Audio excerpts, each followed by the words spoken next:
I don't know who gets to go off first, but I'm going to do that because I get to ask the questions. I'm not the questioner usually. Usually I'm the person trying to give answers. All right. Have you ever watched Mr. Rogers' Neighborhood? There's a little train, and there's the little king, and he, the king is always right. Right as usual, King Friday. My kids say right as usual, King Romney. I mean, because I'm always out there with the answers. So tonight is just to ask the questions, which I will do. But I want to begin by saying thank you to Cindy McCain for hosting us and bringing this extraordinary group together. Thank you to the Navalny family and for your beautiful words, extraordinary. Thank you so very much for your inspiration. It is touching and powerful. Thank you to the McCain Institute. Thank you to David Axelrod. I have mixed emotions about David Axelrod.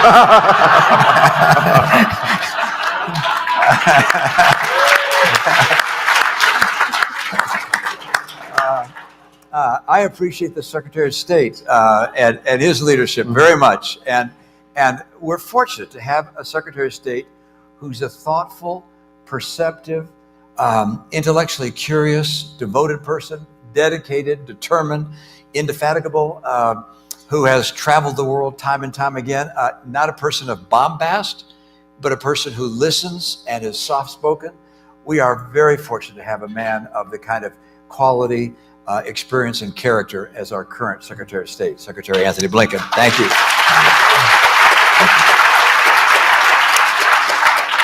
So because I'm not noted for my questions, frankly, my answers are much better. But I'm going to ask a few questions. But if there's a little time, I might turn to you to ask if there are questions. I'm going to sort of go topic area by topic area. I'm going to start with the Secretary's most recent trip to the Middle East, and then turn to Ukraine, and then finally to China. And so if there's someone has a question on one of those topics, sort of, I'll take a breath, and you can, and please ask, questions that are interesting to you, but also you might think to the entire audience. First, I'm just going to talk with regards to the trip to the Middle East. Give us the lowdown. Give us the rundown. What is happening there? What's happening among the Israeli people? What is Bibi Netanyahu thinking? What's happening with Hamas? What kind of a deal has been put on the table? What is it, the leadership in Qatar? You see, I can get all my questions out. I mean, give us a full lay of the land, and then we can sort of probe areas of interest. Ned, thank you. And before trying to tackle that multi-part question, actually, it sounds like the reporters in my pool who managed to get in 5 questions for one. First, let me say how wonderful it is to be here and to be with a truly remarkable group of people. I think there's a common denominator in this room, and it's epitomized by John McCain, it's epitomized by Mitt Romney, but everyone in this room is for an engaged America. Everyone in this room believes that our engagement, our leadership matters, makes a difference. And that commitment is more important than it's ever been. That's what I'm seeing and feeling around the world. Now, it may be that years from now, people come back here and look at this group, and it's the La Brea tar pits of internationalists and institutionalists. But we're fighting to make sure that's not the case. And no one has fought harder than the gentleman sitting to my right. Now, I admit I was going to say thank you for reading the lines that I wrote. I appreciate that. But I think you all know, the country all knows, Mitt Romney is a man of extraordinary principle, married to extraordinary pragmatism. It's a rare combination. And I've gotten to see that up close these last few years. You've been in the Senate, but for me, it's an honor to share the stage with you. So thank you. And to the entire McCain family, starting with Cindy, following in the footsteps of John McCain.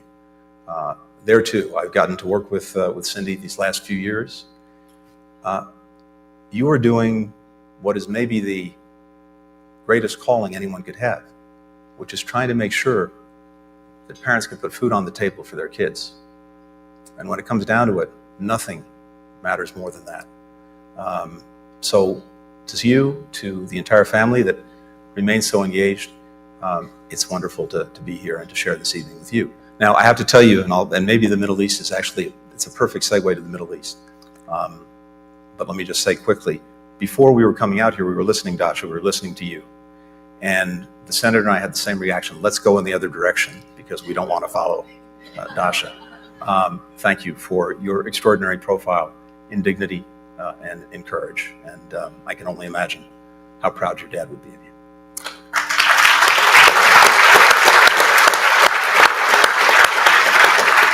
So when I'm asked how it's going, and Middle East is usually the first thing I'm asked about, I actually tend to quote John McCain. John McCain used to say, "It's always darkest before it goes completely black." So, and I thank you, Cindy, for letting me borrow that. But now to get serious for a minute. So, in this moment, the best thing that can happen would be for the agreement that's on the table, that's being considered by Hamas, to have a ceasefire, the release of hostages, the possibility of really surging humanitarian assistance to people who so desperately need it. That's what we're focused on. And as I was talking to various colleagues this morning, and I see one of my closest colleagues, John Feiner, the Deputy National Security Advisor here, we await a response from Hamas. We await to see whether, in effect, they can take yes for an answer on the ceasefire and release of hostages. And the reality in this moment is the only thing standing between the people of Gaza and a ceasefire is Hamas. So we look to see what they will do. In the meantime, even as we're doing that, we are working every single day. The President's working every single day to make sure that we are doing what we can so that the people in Gaza who are caught in a crossfire of Hamas's making get the help, the assistance, the support they need. And we're doing that with partners like the World Food Program. And of course, we're working with many other governments. We're working with Israel. I was just there, as you said, and I got to see firsthand some of the progress that's been made in recent weeks in actually getting assistance to people who need it. Progress is real. It's still not enough. And we are trying to make sure that in everything we do, we're supporting those efforts. If you step back, I think we've seen a few things in the last few weeks. Some incredibly promising, others incredibly daunting. And to start with the daunting, we now have, with Israelis and Palestinians, two absolutely traumatized societies. And when this conflict ends, building back from that trauma is going to be an extraordinary task. We also see in all directions, and I think we're seeing this not only in the region, we're seeing it around the world. To some extent, we're seeing it in our own country. Maybe the biggest poison that we have to fight constantly, and that is dehumanization. The inability to see the humanity in the other. And when that happens, hearts get hardened and everything becomes so much more difficult. So the other great task that I think we're going to have when we get through this is to build back that sense of common humanity. And I hope we can do that amongst ourselves as well. But there's also some promise.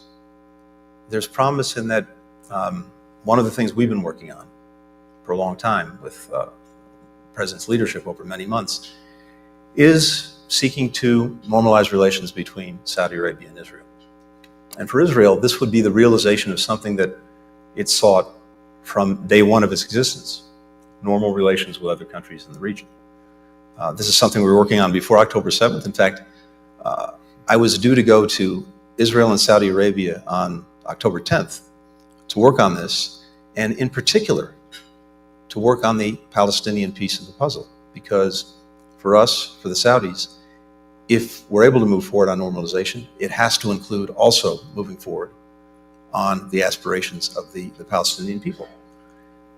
So I think there's an equation that you can see, a different path that countries in the region can be on and really want to be on, which is a path of integration, a path where Israel's relations with its neighbors are normalized, a path where Israel's security is actually looked out for, including by its neighbors, a path where Palestinians achieve their political rights, and a path in which the biggest threat to Israel, to most of the countries in the region, and a threat that we share, Iran, is actually isolated.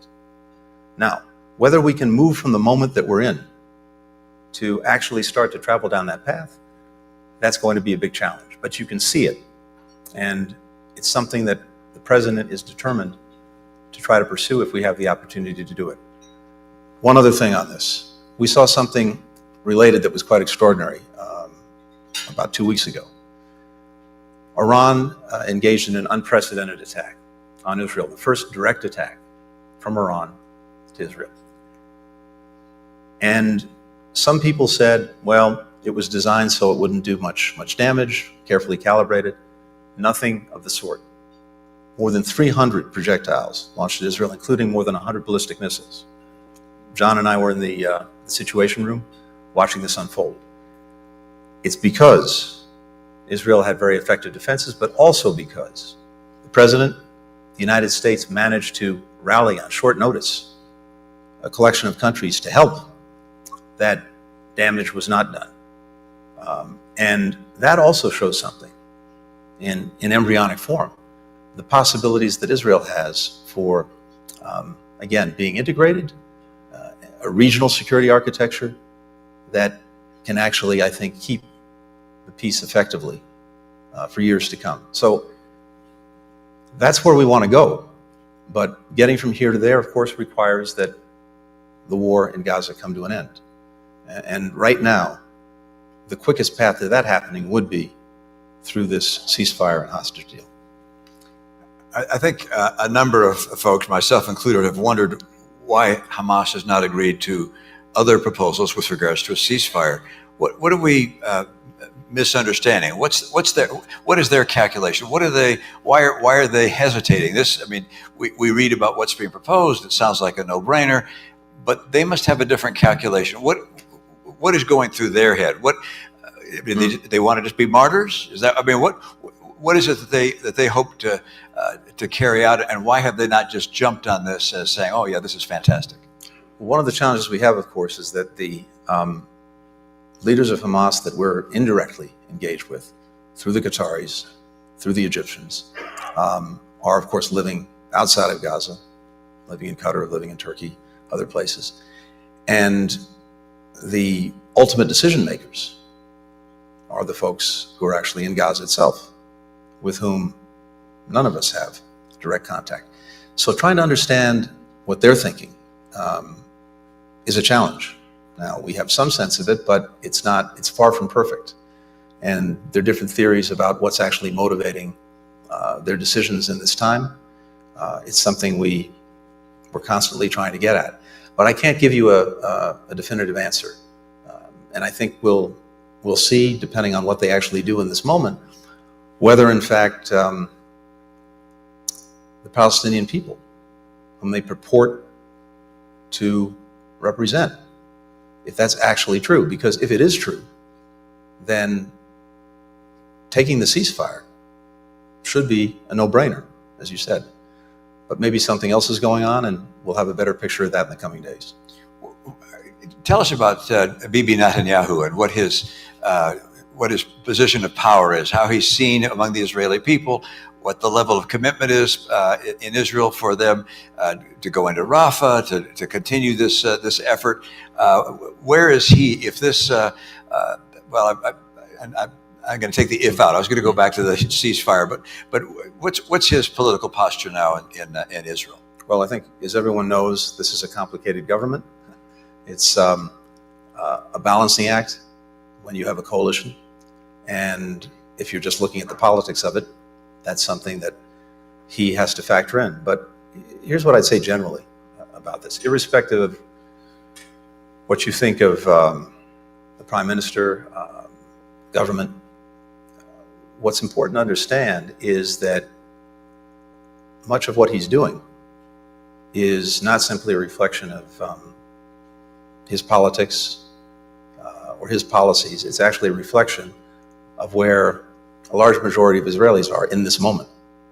And I think it's important to understand that if we're really going to be able to meet this challenge. That's at least my observation. I've now been there 7 times since October 7th. And you get a chance to get a feel for what's going on in the society itself. And as I said at the start, you have a traumatized society, just as you have traumatized Palestinians. And breaking through that trauma in real time is an extraordinary challenge. But it's, I think, very important that we, as the United States, as Israel's friend, try to share what we think is not only in our interest, but also what's in their interest. And when it comes to Rafa, you mentioned that a moment ago. Look, our position's clear.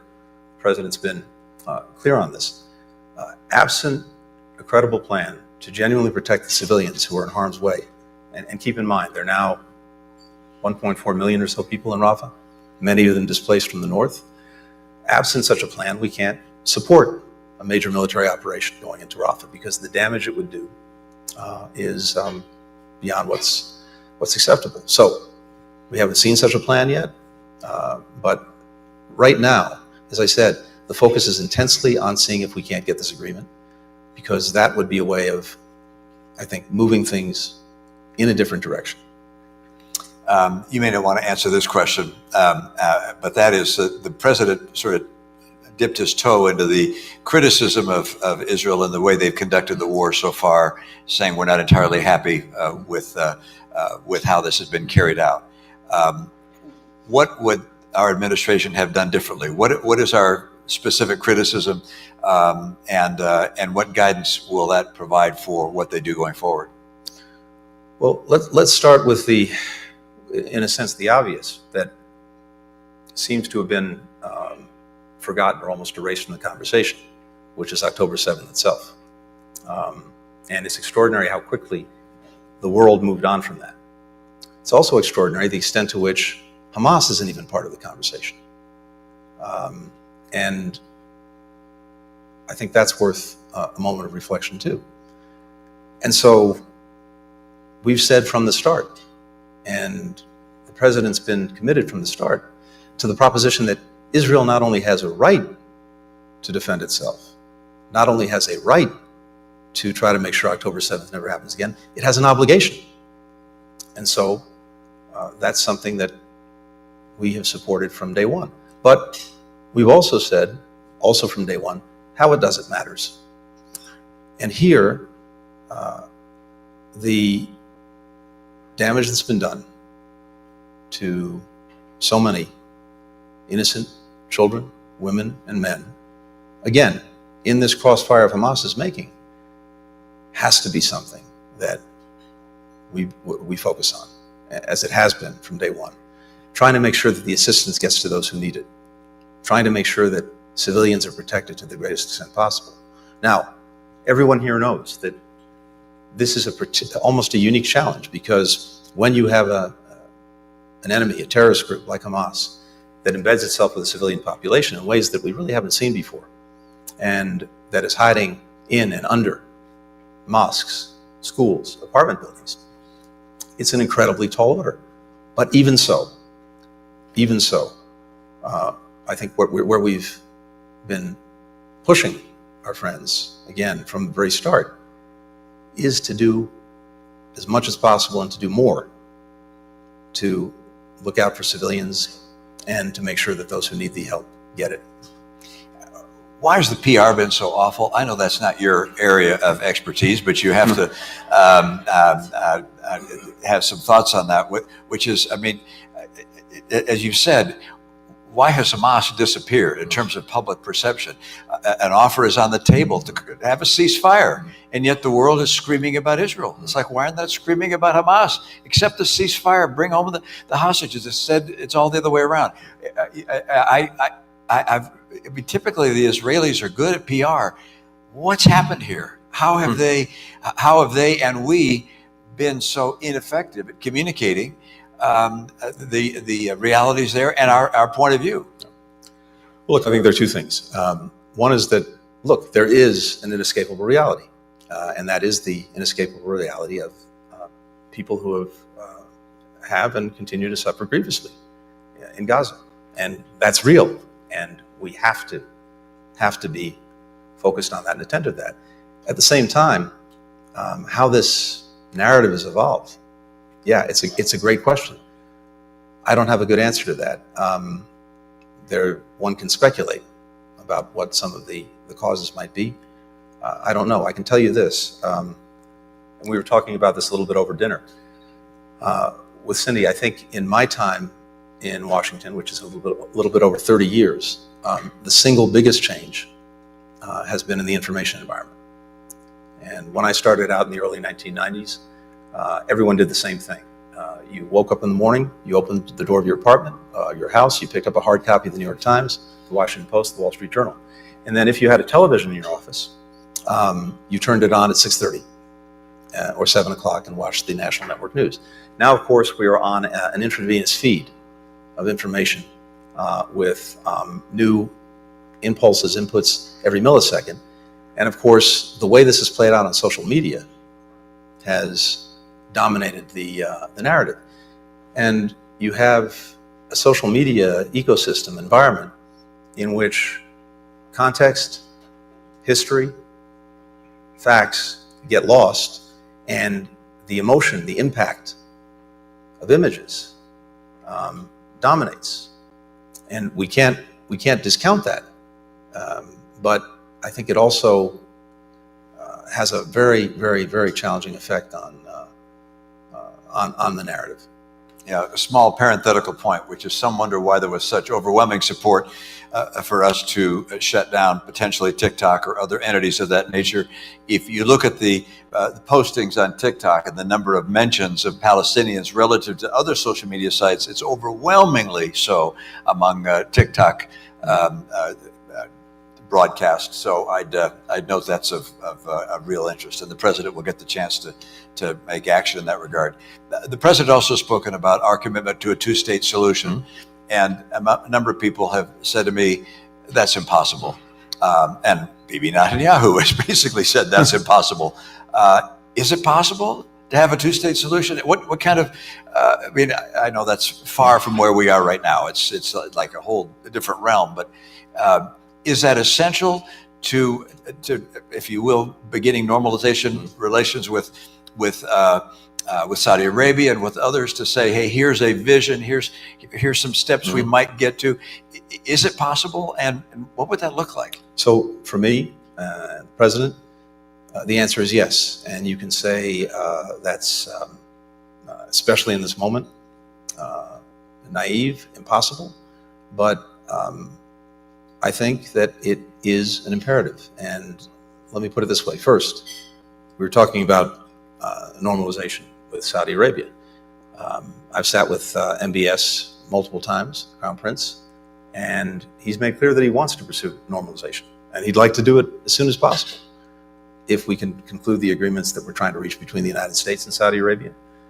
But then, two requirements. One, calm in Gaza. Two, a credible pathway to a Palestinian state. This is what people in the region need to see if they're going to fully get behind normalized relations between the remaining Arab countries and Israel. And it's also the right thing for the Palestinians. So there's that. But the other, I think, more fundamental question is this. You've got 5 million Palestinians living between the West Bank and Gaza. You've got about 7 million Jews.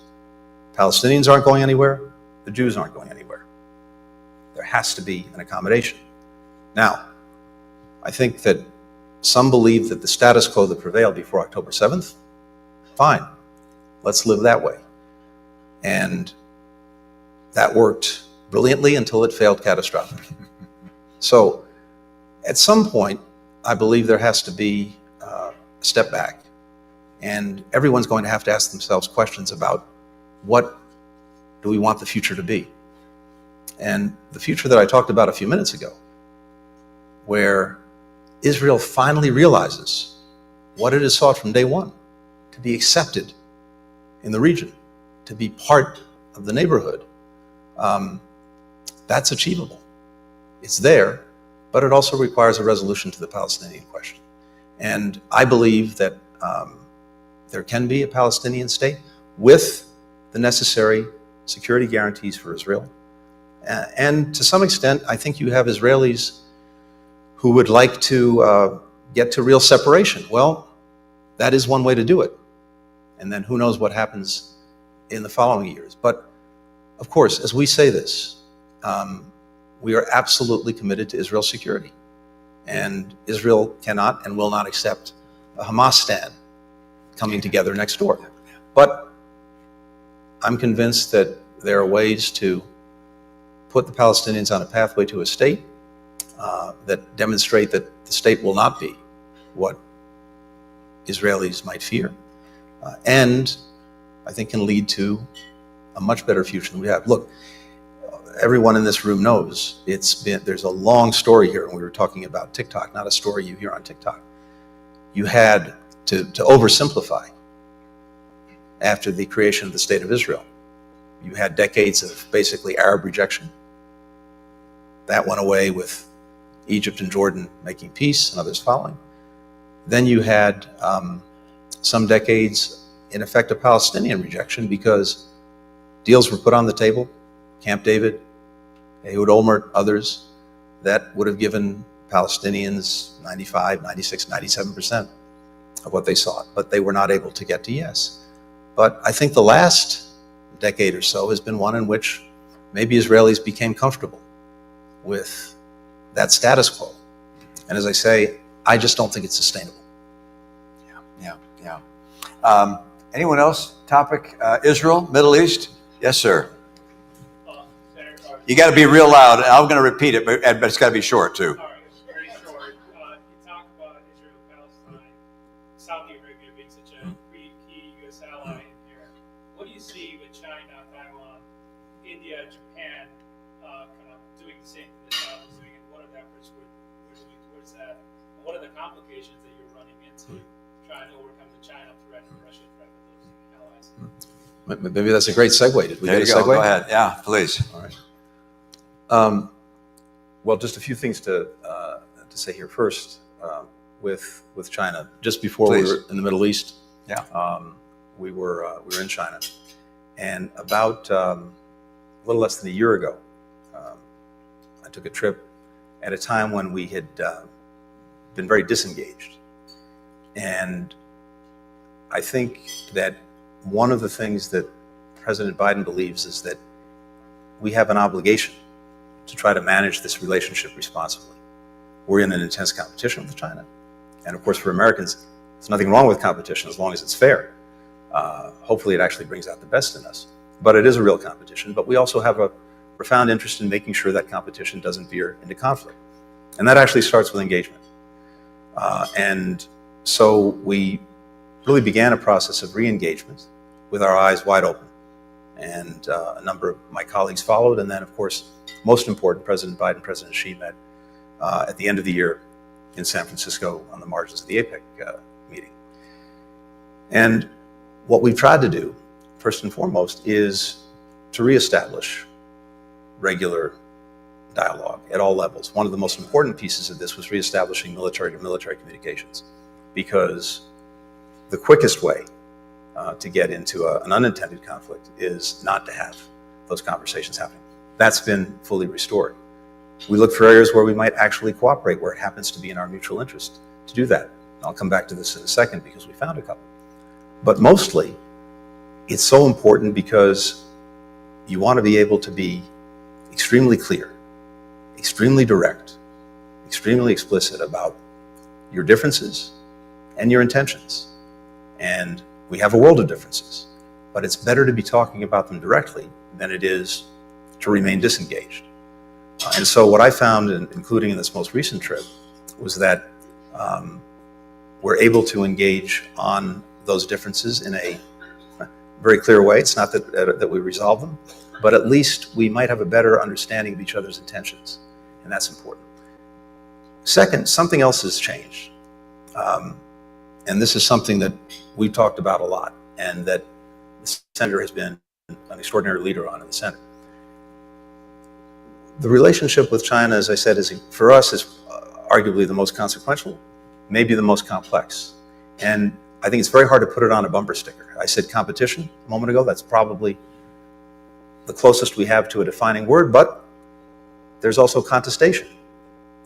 And there's some areas where we cooperate, because again, it's in our mutual interest to do so. In each of those areas, what makes the most sense for us is to be able to approach China from a position of strength. And that's the biggest difference, I think, that we've seen in the last few years, because we came in with the proposition that we needed to do two things in order to be able to engage China from a position of strength. One was to make investments in ourselves. And you've seen that with infrastructure. You've seen that with the CHIPS and Science Act. And by the way, we have an extraordinary partner in Arizona State University for CHIPS and Science. That's been a remarkable thing to see. You see it with other work that's been done, including on a bipartisan basis with Congress, which is also a nice thing to see these days.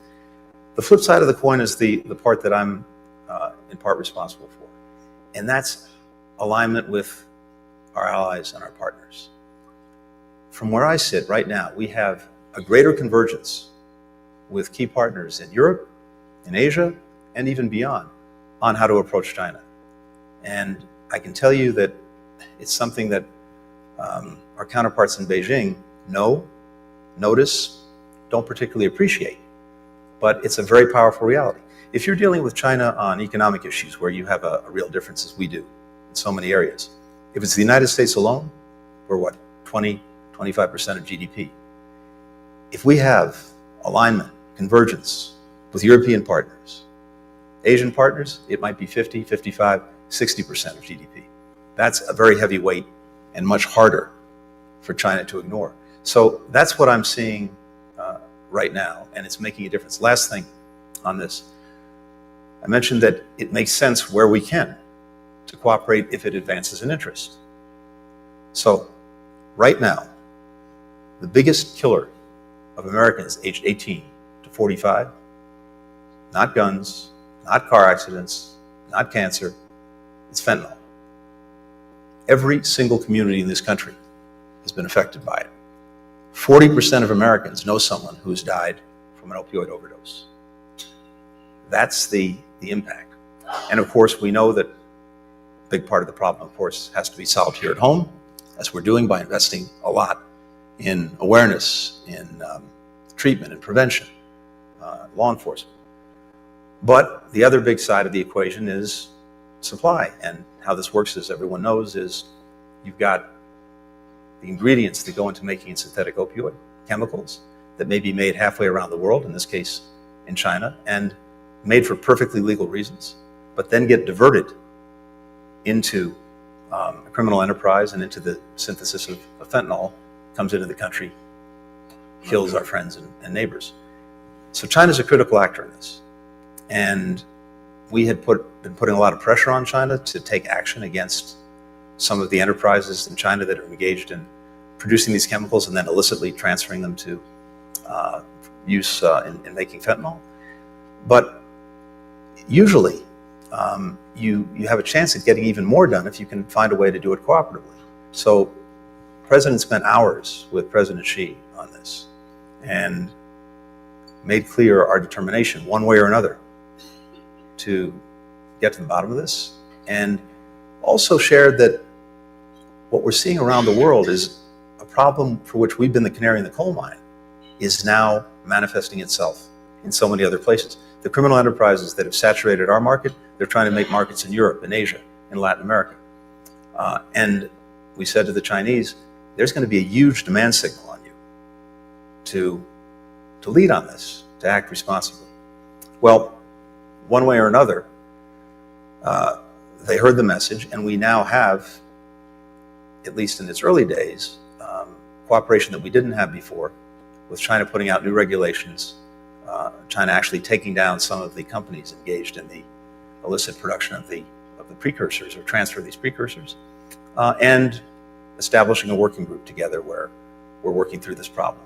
Now, again, they have their own reasons for doing this, and unless it's sustained, and unless we see certain other actions taken, it won't produce the results that we need, but at least it's a start. So I share all of that, and sorry for going on, just because I think it's important to see the relationship in 360 degrees. And all of that with eyes wide open, because this competition is not going anywhere for a long time.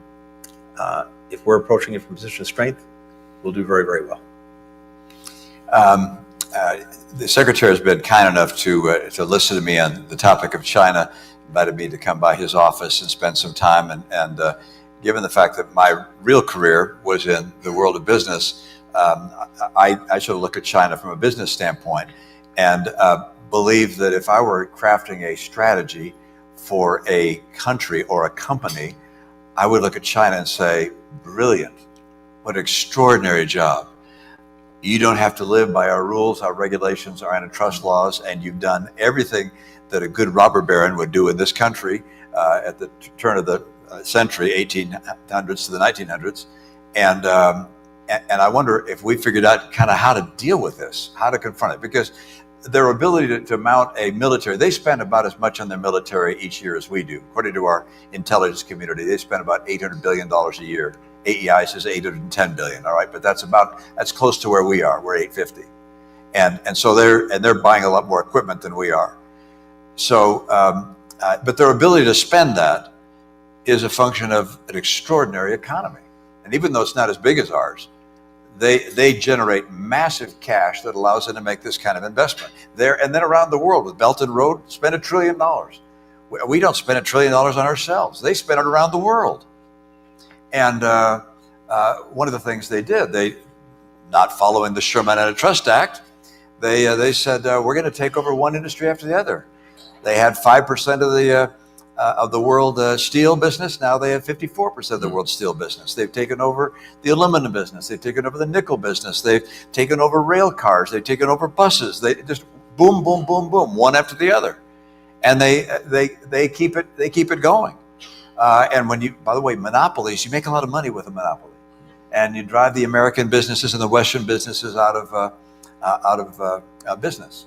And then I don't know how many years ago, they said, you know what, the world is going to go towards the electric world, solar panels, batteries. So while we're sitting around thinking about what kind of batteries we ought to have, and so they're going around the world buying up the mines and processing for nickel and cobalt and lithium. They basically have a dominant position in the major ingredients that go into batteries and solar panels. So as we go into a electric economy, guess who's going to lead it? We're going to have a new OPEC, by the way, but only one member of this OPEC, China. All right, and we sat and watched them do this. And then their cars come along. Do you know what a Chinese electric car costs? $11,000. Why is that? Well, because they're getting the batteries where the country made $1 trillion investment to dominate all of the raw materials in the creation of these batteries. So their companies are able to get batteries for a fraction of the cost. By the way, the battery is the biggest single component in the cost of an electric car. So of course their cars cost half as much as ours or less. How do we deal with this?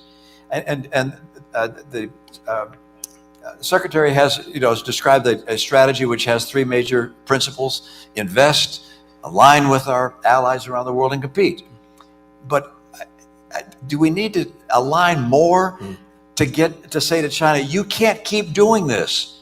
You can't keep taking over industry after industry and bankrupting our industries, dominating the raw materials we need, not selling them to us at the same price you're selling to your own people. You can't have access to what do we do? How do we deal with this economic juggernaut that I think is brilliant, but they shouldn't be allowed to do it and still and have access to our market? I believe in free markets, but you can't have a free market if one person is not playing by the rules of free markets. So how do we deal with this? How do we say enough already? Sorry, I know that was more of a speech than it was a question. but I couldn't resist. All right. Well, you've been extraordinarily eloquent about this for a long time, and I think it's exactly right. Because what we have fundamentally in the economic relationship that China has, not only with us, but with countries around the world, is a total lack of reciprocity. And that's unsustainable. It was one thing when China first got into the WTO, and given where it was in its development, okay, some allowances reasonably could be made. But we're now 20 plus years later, and China is exactly as you described it, and where it is. And I think what we're hearing, again, not just here in the United States, but from so many of our partners around the world, is no, enough. We can't do this anymore. We won't do this anymore. And again, it's when you bring all of that together, it is, I believe, a lot harder for China to ignore. So we spend a lot of time working with our allies and partners on taking this common approach and making sure that Beijing is hearing in stereo what it's been hearing from us. And I believe that this is the way to get change. Now, we have the immediate problem, and I think Secretary Yellen was here this morning, so I don't know if she talked about this, but she has been intensely focused on this. She was in China just before I was. By the way, she is very famous in China. Chopstick ability. Oh. When I was there, you work with Secretary Yellen. Did they test you on the chopsticks? Yeah, they do a little bit. Yeah, that's good. Janet's really got it down. But the president's intensely focused on overcapacity right now because we've been through this before. We had what some called the China shock in the years after it got into the WTO and did exactly what you've described. Flooded our market with certain products, pushed our companies out of business, devastated some communities, and we can't have that again. The president will not have that again. So a big part of my visit as well, following Secretary Yellen, was to help our counterparts in Beijing understand that we are making major investments in ourselves, including bringing good, strong manufacturing jobs back to the United States. And we were not going to allow our markets to be flooded with underpriced products that would drive our folks out of business. And the cases you point to in particular, solar panels, electric vehicle batteries. China right now is producing, in some cases, double the entire global demand for those products. And it's trying to work itself out of its own economic challenges at this moment by exporting, but exporting in unfair ways. I had this conversation with my Chinese counterpart, the foreign minister, Wang Yi, and he said, wait a minute, capitalist economies, they work on comparative advantage. I said, that's absolutely right. But there's one thing to say comparative advantage, there's another thing to say unfair advantage. And that's what we're focused on changing. Help me get a sense of how they're doing around the world geopolitically. I hear stories. I'm sure each of the people here have heard one or the other stories about how China's all over Africa, China's all over Latin America, it's all over the Caribbean. That everywhere you turn, they're Chinese here, the Chinese there, and yet in their own neighborhood, they seem not to be doing so well. With the Philippines and the Vietnamese and the South Koreans and the Japanese and the Australians. I mean, they seem to have badly misjudged what's happening right around them. Are they doing really well in Africa and Latin America and the Caribbean? Or, I mean, sort of how are they doing geopolitically? Well, I think there are a few things going on. First, of course, as you mentioned earlier, and as you mentioned a few minutes ago, they've been engaged for a long period of time in their Belt and Road program, making major investments in different parts of the world. It's had real successes over time in terms of positioning them economically and positioning them strategically. The two things are, I think, very much married. But we've also seen two things. The way that these investments have been made, in many cases, not all cases, but in many cases, piling countries with debt, bringing in workers from China to take on the jobs instead of having local workers take them on, building things to substandards, bringing, shall we say, a disregard for workers and the environment with it. That also begins to have an effect. So I think countries appreciate the magnitude of the investment. They appreciate the rapidity with which China is able to act, something that is not our forte, but I want to come back to that in a second. But then there is often a price to be paid later. Now, I think China is trying to adjust because it's gotten pushback as people start to realize some of what these investments mean. The other challenge that it has is it actually has less money to invest in this moment because it has its own economic challenges. But we're also not standing still. And you mentioned that the imperative of critical minerals and the building blocks of the 21st century economy.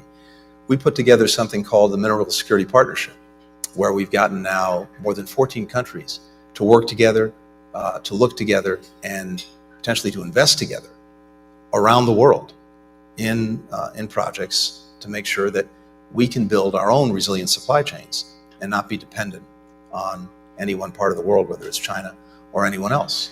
And we now have several dozen projects that are either moving forward or that we're actively looking at. And ultimately, our comparative advantage in this area is the private sector. We're never going to compete with China on a state-to-state level, dollar for dollar. That's not the nature of our system. Our system is making sure that, and one of my jobs, one of the State Department's jobs, is to try to make sure that we are helping open the terrain for American investment, for American business. And that's exactly what we've got the tools of government focused on now, is in ways that we haven't before. Development Finance Corporation, other parts of the government are focused on trying to be more effective to serve as guarantors or as catalysts for the private sector. But the critical difference is doing it with other countries. The president put together something with the G7 countries, Partnership for Global Investment in Infrastructure. And it's the same basic idea. Any of us acting alone, it's going to be hard to match what China's doing.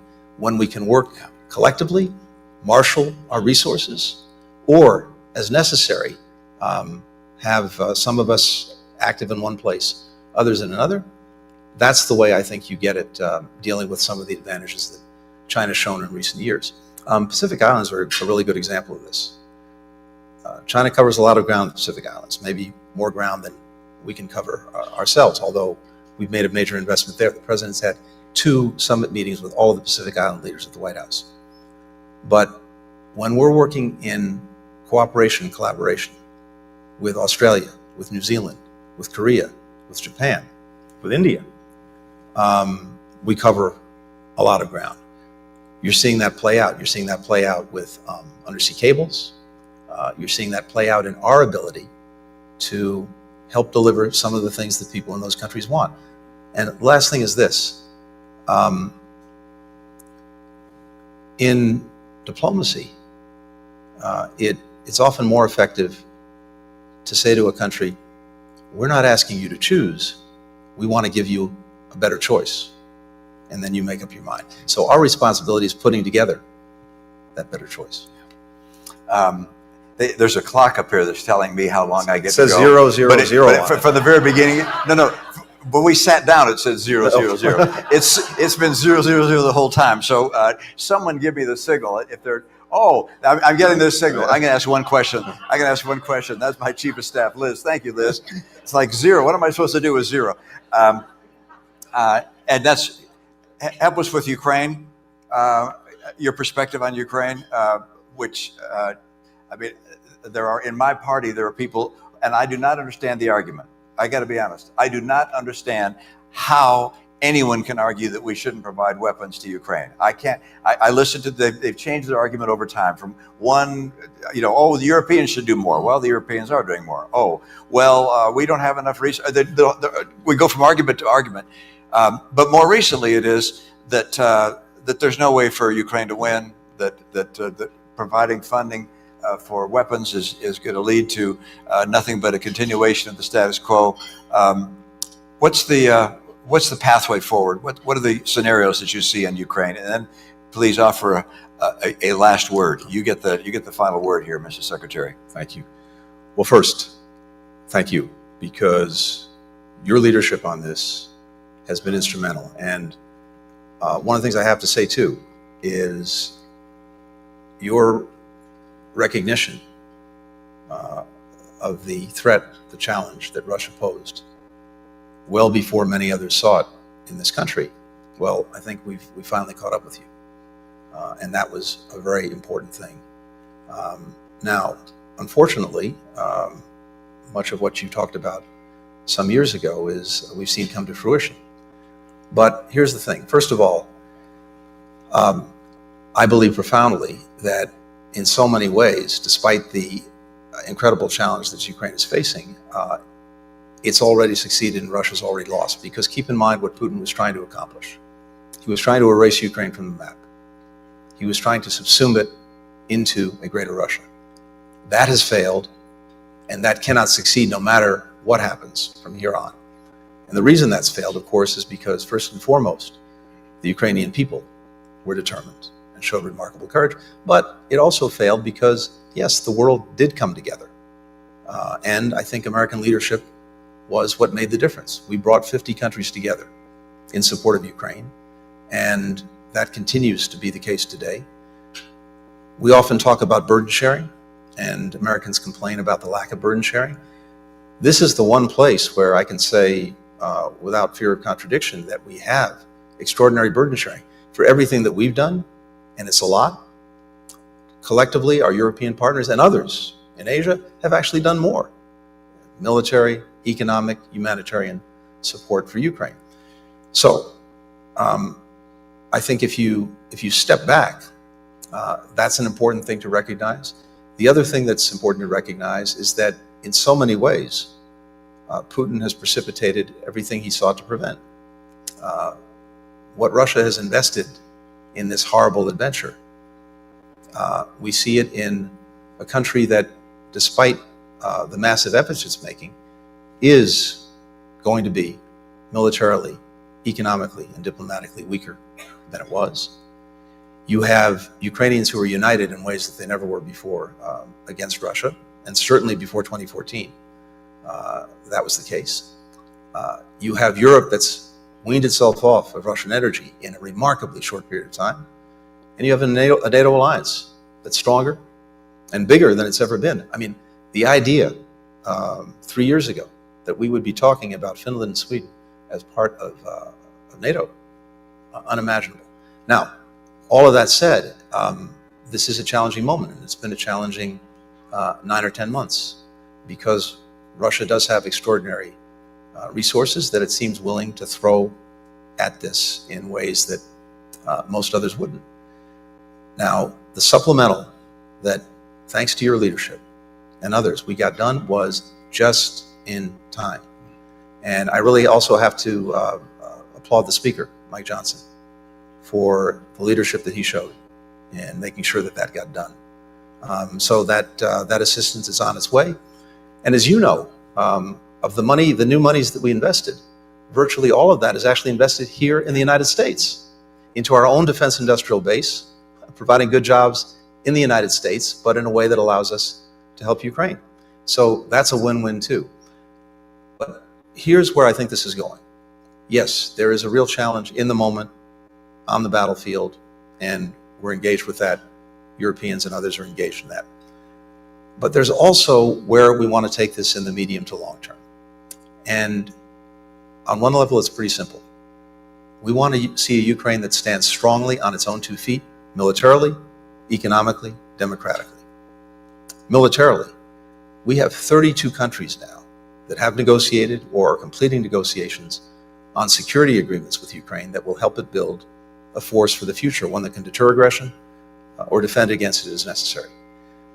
Economically, we're focused on trying to bring more private sector investment into Ukraine. We have Penny Pritzker, our former Secretary of Commerce, who's been working on this. And there's tremendous potential there, despite the incredibly difficult conditions. We can see Ukraine developing a strong defense industrial base that will help not only Ukraine, but other countries over time. We can see with what they've achieved in the Black Sea, keeping that open. There's now more getting out of Ukraine from the Black Sea than before February of 2022. Now, we have a real challenge in making sure that we get more air defenses to Ukraine so that this investment can actually be protected against Russian aggression. We're working on that democratically. The EU started accession talks with Ukraine now. It's a long process, but that is probably the most effective way to deep-root Ukraine's democracy, to ensure the necessary reforms.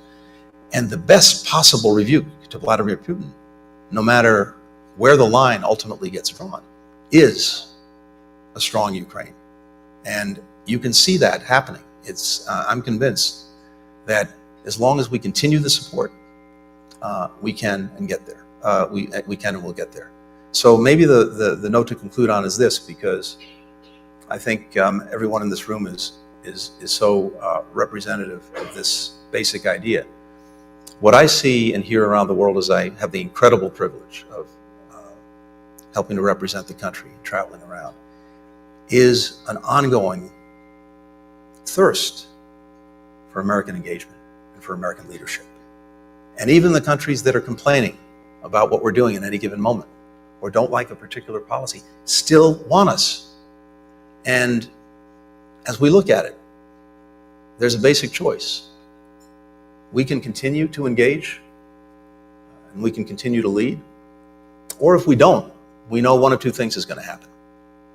Someone else will, and probably not in a way that advances our interests and values, or maybe just as bad, no one will. And then you're almost guaranteed to have a vacuum filled by bad things before it's filled by good things, and that will ultimately come back to bite us. So, as I see it, there's now a greater premium than there's been in the time I've spent in Washington on American leadership. And we have to find ways to come together to assert that and to carry it forward. I also think there's a greater premium than ever before on finding ways to cooperate and coordinate with other countries, and beyond countries, private sector, organizations, because for all of our power, for all of our strength, we can't effectively deal with most of these challenges if we're doing it alone. So we can't go it alone, and we can't go away. And that's what we're determined to make sure we're focused on as we carry on these next months. Ladies and gentlemen, the United States Secretary of State. Thank you. Thank you, sir. Thank you.